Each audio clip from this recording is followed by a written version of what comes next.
La auscultación es la percepción por el oído de las manifestaciones acústicas originadas por procesos vitales o patológicos. Esta auscultación se puede realizar de dos maneras.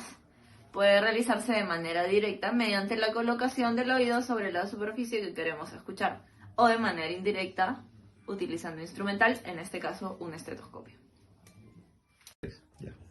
Para hacerlo más didáctico, hemos delimitado con cinta adhesiva las áreas de auscultación pulmonar.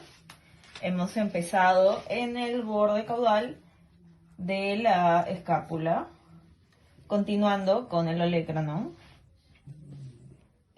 Posteriormente, hemos también puesto otro punto en la costilla en el espacio intercostal número 8.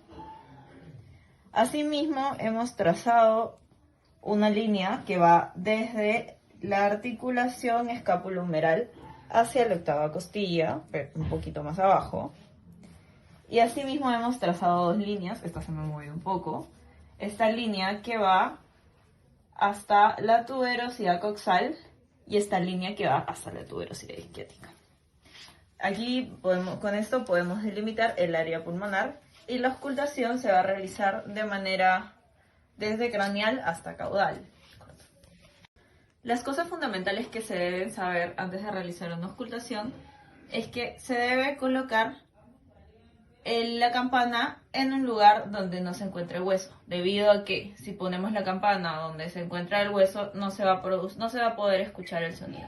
Por eso se utilizan los espacios intercostales para poder escuchar la respiración del animal.